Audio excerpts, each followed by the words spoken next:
Hello, this is TJR, and in less than 10 days since we lost Jeff Beck, we've lost another great from the 60s. And of course, I'm talking about David Crosby, best known for his work with the Byrds, Crosby, Stills, and Nash, sometimes Crosby, Stills, Nash, and Young, and with Graham Nash. A lot of people are paying tribute. Some people are just discussing their favorite albums that David Crosby recorded, either solo or, again, with CSN or with the Byrds. I kind of wanted to do the same myself, but instead of talking about the albums that he's more famous for, again, his work with the Byrds, Crosby, Stills, and Nash, CSNY, the albums he did in the 70s with Graham Nash, instead, I wanted to talk about some albums from the latter half of his career. Two albums in particular, and two that I think are as good as any of the work that he was famous for in the 60s and 70s. And so the first of these is from 2014. It was his fourth studio album. It was entitled Crosby. And I'm going to quote from an interview that he did in 2013 prior to releasing the album, where he discussed it.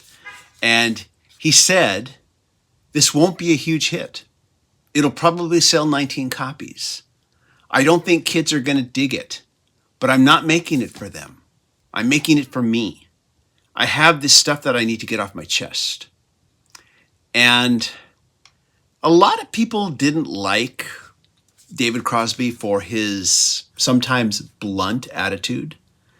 And I may not have always agreed with everything he said, but quite frankly, I liked his brand of blunt.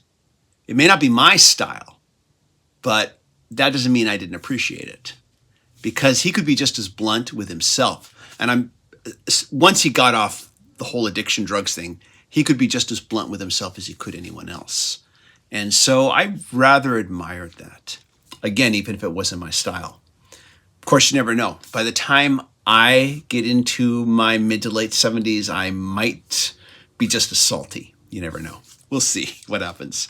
But this album here, I describe it as ethereal folk with jazz leanings. It's incredibly atmospheric and incredibly cinematic. The opening track, Time I Have, opens with the line, "People do so many things that make me mad, but angry isn't how I want to spend the time I have." And right there, from that opening line, I was drawn in. And I was 51 at the time. And that line spoke to my experience and still speaks to my experience now. I spent so much of my youth being angry. I spent so much of it feeling and wanting to nurture anger. At the time this album came out, prior to it, I was spiritually making that realization. It's not easy letting go of anger and embracing calm, but this song always brings me right back to that realization, and that's why it's so important to me. Another great track off this album is called If She Called. It's about a prostitute. And unlike, say, a song like Roxanne by the Police, which is a great song, this song didn't idealize, that's the word I'm looking for. It didn't idealize its subject matter. It's very frank, but also very empathetic. And I think it's one of David Crosby's most sympathetic vocal performances that I've ever heard. Another track on the album entitled Holding On to Nothing features a magnificent trumpet solo from Wynton Marsalis that is just heart-bending to hear. So great album. And next I want to talk about another one. This one is from 2017. It was his sixth studio album. It's called Sky Trails. And I got this one on vinyl, obviously, of course. And this album, by the way, the album between these two was called Lighthouse. I never got a chance to hear it. I really should. But it was just one of those I just didn't get the chance to check out. This particular album here, Sky Trails, though, has him stepping into more of the jazz leaning of Crosby. As an example, the The track She's Got to Be Somewhere feels like it could have been a collaboration with Steely Dan. Another favorite track with a very strong Steely Dan influence is the song entitled Capital, wherein he describes a trip to the nation's capital, and he admires how impressive it all looks, and he observes all the very good patriotic people visiting, and then juxtaposes their good-heartedness with what he describes as the sneering corruption of politicians that they help put into office. It's angry, but it's a very tempered and nuanced anger. And while some of the songs on Sky Trails are more propulsive than, say, they were on Cross, there are plenty of softer, more acoustic moments too. There's a cover of the Joni Mitchell song, Amelia. And the album closes with a song entitled Home Free that I describe as lyrically sensitive, musically textured, and very intimate and yet very epic sounding at the same time. I'm not sure how he pulled that off, but he did.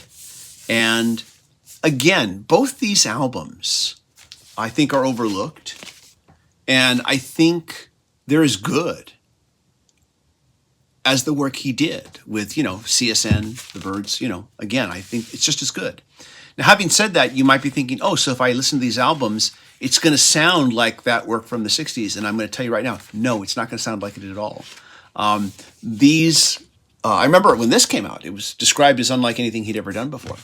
The same with this. This is an artist growing, changing, evolving. That's what you hear.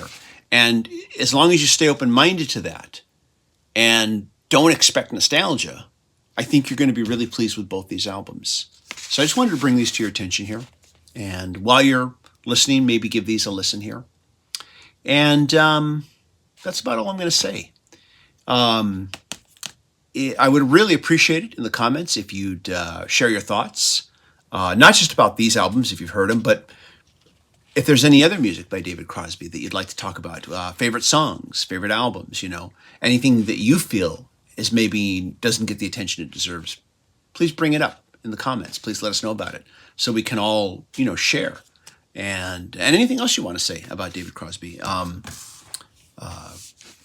please share that in the comments. And everybody, this is TJR. I think we're done here. And I just hope I don't have to do this again in another 10 days. I really do. But in the meantime, thank you so much for watching. And I hope you all stay safe and healthy. Bye-bye.